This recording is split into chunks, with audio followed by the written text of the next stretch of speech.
પોલીસે દેડિયાપાડાના ધારાસભ્ય ચૈતર વસાવાની અટકાયત કરી છે અને તેઓ હાલમાં જેલમાં છે। ત્યારે આ ઘટનાના પડઘા તાપી જિલ્લામાં પણ જોવા મળી રહ્યા છે। તેમજ આદિવાસી ધારાસભ્ય ચૈતરભાઈ વસાવાની ગેરબંધારણીય રીતે ધરપકડ કરવામાં આવી હોય, જેથી તેમને માન સન્માન સાથે જેલ મુક્ત કરવામાં આવે તેવી માંગ સાથે આમ આદમી પાર્ટી દ્વારા તાપી જિલ્લા કલેક્ટર અને મામલેદારને મુખ્યમંત્રીને સંબોધતું આવેદનપત્ર પાઠવવામાં આવેલ છે। ત્યારે આવેદનપત્રમાં જણાવ્યા અનુસાર તારીખ 5/7/2025ના રોજ બપોરે 12 કલાકે પ્રાંત કચેરી દેડિયાપાડા ખાતે એટીવીટી યોજના જોગવાઈ હેઠળના આગોતરા આયોજનના ભાગરૂપે મીટિંગનું આયોજન કરવામાં આવેલ હતું। આ બેઠકમાં કમિટીના સભ્ય સિવાય અન્ય 3 જેટલા વ્યક્તિઓને પરિપત્રની ગાઈડલાઈનમાં ન હોવા છતાં ગેરકાયદેસર રીતે દેડિયાપાડા તાલુકા પંચાયતના પ્રમુખ સંજય વસાવાએ સભ્યોને આ કમિટીમાં સમાવેશ કર્યો હતો અને અમારી સરકાર છે, અમે ધારીએ તેમ કરીશું કહી ધારાસભ્ય ચૈતર વસાવા સાથે ગેરવર્તન કરતા ધારાસભ્ય ચૈતર વસાવા દેડિયાપાડા પોલીસ સ્ટેશને ફરિયાદ નોંધાવવા ગયા હતા। ફરિયાદ નોંધાવ્યા બાદ દેડિયાપાડા પોલીસ સ્ટેશનમાંથી જ અટકાયત કરવામાં આવે છે, પરંતુ પોલીસે આગોતરા પ્લાનિંગથી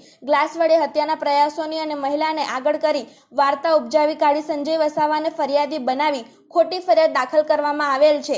ધારાસભ્ય ચૈતર વસાવાની ફરિયાદ પર તપાસ કે કાર્યવાહી કરવામાં આવતી નથી અને પોલીસ દ્વારા એકતરફી કાર્યવાહી કરી ખોટો કેસ કરી ફસાવી દેવામાં આવેલ છે। આવા આક્ષેપો આમ આદમી પાર્ટી દ્વારા કરવામાં આવ્યા હતા। આજરોજ તાપી જિલ્લા કલેક્ટર ખાતે આમ આદમી પાર્ટી દ્વારા આવેદનપત્ર આપવામાં આવ્યું।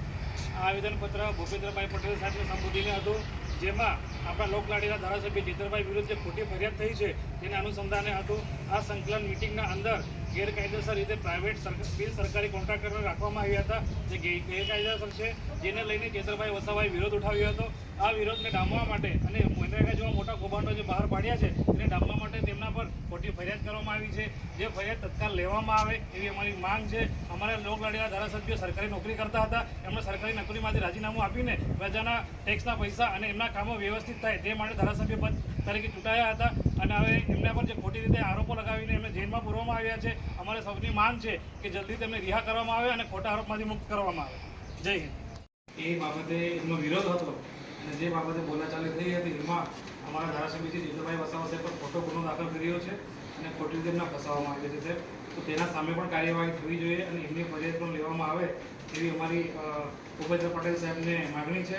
સાથે સાથે અમારા જે ધારાસભ્ય ચૈતરભાઈ વસાવા સાહેબ હતા એ સરકારી નોકરી કરતા હતા અને સરકારી નોકરી છોડીને ત્યારબાદ પ્રજાના કામો માટે એમને ધારાસભ્ય પદમાં ચૂંટાઈને આવ્યા છે।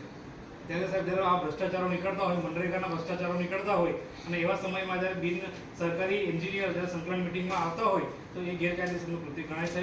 તો એવું કામ અટકવું જોઈએ અને ભ્રષ્ટાચાર અટકવો જોઈએ એ જ અમારી માંગણી છે। સાથે સાથે ધારાસભ્ય ચૈતરભાઈ વસાવાને જલ્દી મુક્ત થાય એની રજૂઆત અમે ભૂપેન્દ્ર પટેલ સાહેબને કરીએ છીએ।